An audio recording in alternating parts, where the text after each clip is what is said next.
अच्छा नाज़रीन, अगर हम बात करें पाकिस्तान तहरीक-ए-इंसाफ की जमात की, तो इमरान खान के बाद अगर जमात में जो सबसे पॉपुलर बंदा है वो इमरान खान साहब से भी पूछा गया तो उन्होंने एक नाम लिया था मुराद सईद का। मुराद सईद कहाँ है, कहाँ गायब है, किसके पास है, क्यों छुपा हुआ है, मंजरे आम पे क्यों नहीं आ रहा। KPK और पंजाब में जो PTI के साबिक वज़रा हैं और मजबूत MPAs MNAs, उनको अगवा कौन कर रहा है। इवन के कल एक बड़ी एक दर्दनाक कुर्बनाक एक वीडियो भी हमने देखी जिसमें पाकिस्तान तहरीक-ए-इंसाफ के एक साबिक MPA हैं, उनको कुछ लोग थे जो उनके ऊपर तशद्दुद कर रहे थे। ये सारी क्या कहानी है, इसकी मुकम्मल तफसीलात हम बताने जा रहे हैं आपको आज के प्रोग्राम में। तो प्रोग्राम का सबसे पहले आगाज़ करें और हम पहली खबर शामिल करते हैं मुराद सईद की। नाज़रीन, अगर हम मुराद सईद की बात करें तो मुराद सईद एक नौजवान लीडर है और KPK PTI का एक बड़ा ओहदेदार है, सरगर्म कारकुन है। अच्छा, अब जब अरशद शरीफ साहब का कत्ल हुआ तो उसमें एक करैक्टर मुराद सईद का भी जिक्र आ रहा था और कहा यही जा रहा है, जिस तरह फैसल वावडा ने भी कहा कि अगर मुराद सईद साहब गिरफ्तार हो जाएं तो उनके पास लैपटॉप है शायद अरशद शरीफ का। तो उसको लेकर हकूमती एजेंसियां और कानून नाफिज करने वाले इदारे कोशिश कर रहे हैं कि मुराद सईद को कहीं ना कहीं से गिरफ्तार कर लिया जाए। लेकिन नाज़रीन, मुराद सईद गायब क्यों है? अब ये भी एक सादा सा सवाल है जिसका बिल्कुल एक सिंपल सा जवाब है। तो उसका जवाब बिल्कुल वही है कि जिस तरह से पंजाब में पाकिस्तान तहरीक-ए-इंसाफ और KPK में पाकिस्तान तहरीक-ए-इंसाफ के साबिक वज़रा ओहदेदारान को अगवा करने के बाद उनके ऊपर तशद्दुद किया गया और फिर उसके बाद उनसे प्रेस कॉन्फ्रेंसेस करवाई गई, तो मुराद सईद ने भी कहा कि मैं इसलिए रूपोश हूँ कि मुझे पाकिस्तान के अदालती निज़ाम पे कोई यकीन नहीं है और मुझे खौफ है, मुझे खदशा है कि ये लोग मुझे अरेस्ट करने के बाद जान से मार देंगे। इवन कि उन्होंने ये भी कहा कि मुझे तो ये भी खदशा है कि मे भी मुझे अरेस्ट करने की बजाय ये मार ही दें और मुझे जिंदा या मुर्दा ताकतवर हलकों के सामने पेश किया जाए। नाज़रीन, ये एक बड़ा खदशा है और इसमें कोई मजायका भी नहीं है और ना ही पहले हो सकता है कि हम लोग इस चीज़ को मजाक समझते हैं। और फिर हमने अरशद शरीफ साहब का कत्ल देखा, फिर उसके बाद इमरान रियाज की गिरफ्तारी और फिर मंजर आम से गायब हो जाना। शेख रशीद साहब अभी तक नहीं मिल रहे, चौधरी परवेज़ इलाही साहब जेल में हैं, इमरान खान जो कि पाकिस्तान तहरीक-ए-इंसाफ के चेयरमैन हैं वो कानून के सामने बेबस दिखाई दे रहे हैं। कानून के सामने नहीं बल्कि सिस्टम के सामने बेबस दिखाई दे रहे हैं। तो ऐसी सूरत हाल में मुराद सईद के ये तमाम तर खदशात ये दुरुस्त साबित होते हैं। लेकिन नाज़रीन, दूसरी जानिब पाकिस्तान तहरीक-ए-इंसाफ के लिए एक बड़ा चैलेंज है कि मौजूदा जो मंजरनामा है, सियासी मंजरनामा, उसमें पाकिस्तान तहरीक-ए-इंसाफ को लीड करने वाला कोई भी दिखाई नहीं देता। ऐसी सूरत हाल में मुराद सईद का पार्टी में मौजूद होना और पार्टी को फ्रंट से लीड करना ये इंतहाई ज़रूरी है। तो नाज़रीन, ये तो एक बात है कि है। अब दूसरी बात ये है कि KPK में हमने पिछले प्रोग्राम में भी आपको बताया था, दोबारा मैं फिर बता देता हूँ।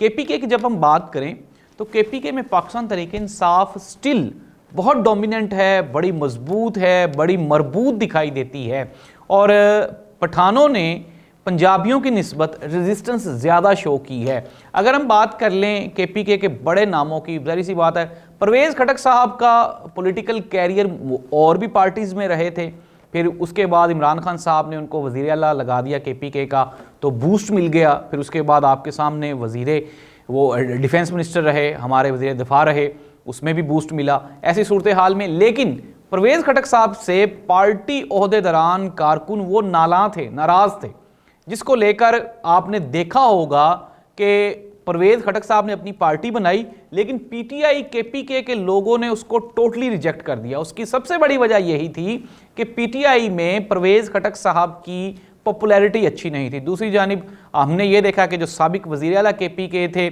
महमूद अहमद खान साहब, वो भी उस पार्टी में शामिल हुए। लेकिन मज़े की बात यह है कि महमूद अहमद खान की भी PTI KPK में कोई पोजीशन बेहतर या मुस्तहकम नहीं थी। यही वजह हुई कि KPK में इमरान खान को बड़ा डेंट नहीं पड़ा। KPK में जो मजबूत लोग थे PTI के, उसमें मुराद सईद सबसे आगे है, इसके बाद अली मोहम्मद खान है, वहाँ पे एक्टिव है, शहरयार अफरीदी है, वहाँ पे वो एक्टिव है। और हमने देखा कि अली मोहम्मद खान ने एक लंबा अरसा जेल काटी, जेल बर्दाश्त की, लेकिन कोई प्रेस कॉन्फ्रेंस नहीं की। इवन के असद कैसर साहब हैं जो कि नेशनल असम्बली के स्पीकर भी रहे हैं, असद कैसर को तो उन्होंने टेबल पे बिठा दिया था प्रेस कॉन्फ्रेंस के जब खटक साहब के साथ, लेकिन असद कैसर ने वहां पे बैठ के भी प्रेस कॉन्फ्रेंस नहीं की और यही वजह है कि अभी तक वो केसेस का सामना कर रहे हैं। तो आतिफ खान इवन के इमरान खान के साथ आतिफ खान के कोई रिलेशंस अच्छे नहीं रहे केपीके में, लेकिन इसके बावजूद भी हमने देखा कि आतिफ खान भी इमरान खान के साथ जुड़ा रहा और वफादार रहा है अभी तक। दूसरी जानिब अगर हम पंजाब की बात करें, पंजाब में बड़े नाम थे, जिस तरह से हमने कहा उस्मान डार था, कुछ भी नहीं था, कोई बंदा भी नहीं जानता था। फरूख हबीब था, कोई प्रेजेंटेशन नहीं थी, पहचान नहीं थी, इमरान खान ने पहचान दी। सदाकत अली अब्बासी था, पीटीआई की वजह से पिंडी में मजबूत हुआ, लेकिन ये सब के सब बिल आखिर रेत की दीवार साबित हुए।